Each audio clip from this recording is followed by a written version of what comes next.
It's friends, we're in chapter 23.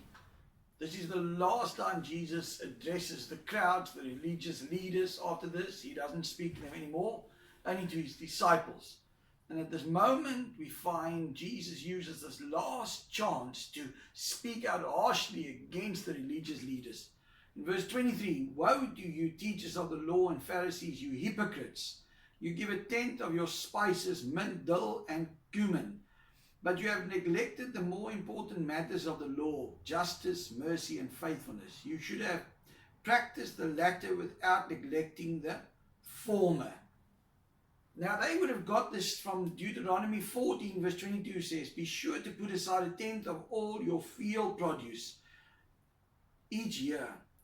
Eat the tithe of your grain, new wine, and olive oil, and the firstborn of your herds and flocks." So God called Israel to give a tenth of their grain, their wine, their oil. But these guys tithed even down to the mint, dill, and the cumin. Those little seeds that they grew in their homes. And so Jesus says in a way to them, you've tithed beyond what God even calls for. He says you are so meticulous in some ways, because he's almost getting to them, that you're taking the smallest mint leaves and making sure that you tithe of that. Yet he says to them, with all of that, you've neglected the more weightier matters of the law. Malachi 6:8 says, "He has shown you, O man, what is good, and what does the Lord require of you but to do justly, to love mercy, and to walk humbly before your God."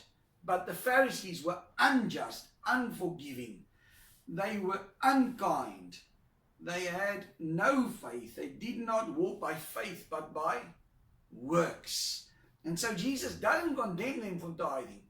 He says it's great, but you forgot the other part. And so we need to have a balanced walk with the Lord, friends, as we trust in him for every aspect of our lives. Not just about the giving, but what's happening inwardly. You should have practiced the latter without neglecting the former. You blind guides, you strain out a gnat and swallow a camel. The smallest unclean creature was a gnat, and the biggest unclean animal was a camel. And what the Pharisees would do was they would put their wine through a sieve so that a gnat could not escape. They would even drink their wine with their teeth closed, their mouth closed, so the gnat went against their teeth. And so Jesus says you go to all these precautions to make sure that you don't get the smallest unclean animal in your body, but yet you swallow a camel. So he's almost speaking out against them. He says you've missed the mark. And so we find here that he says you make sure that you tithe of the mint leaves, but you forget mercy and justice. He says you make sure you don't take the smallest animal, but you almost swallow the biggest animal. He says you are hypocrites. Woe to you, teachers of the law and Pharisees, you hypocrites! You clean the outside of the cup and dish, but inside they are full of greed and self-indulgence. And so Jesus says on the outside you look beautiful. And if you come and if somebody offers you tea and they're walking with a cup and the outside looks wonderful, you're going to think, oh, this is wonderful.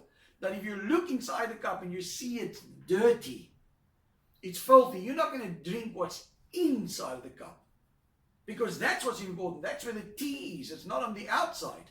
And so what Jesus was saying to them is, that's exactly who you are. You look wonderful outwardly, but inwardly you are dead. Blind Pharisees, first clean the inside of the cup and dish, and then the outside will be clean.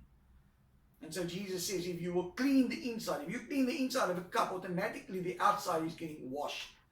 And what he's saying to them is, find salvation, be born again, so that God can clean you from the inside, and then the outside will automatically be in the right place. You will then know Jesus. And so, friends, my question to you this morning is, how does your life look? Have you been washed by the blood of Jesus? Do you base your salvation on the fact that you don't smoke or drink, or that you go to church? you see, it's not enough just to do the outward works, even just to give money. You have to be clean on the inside so that the outside can be clean. You need a personal relationship with Jesus. And so my question this morning is, can someone drink from your cup as if? Or will they become sick if they could see how you truly look? This is Rev Trev. God bless you.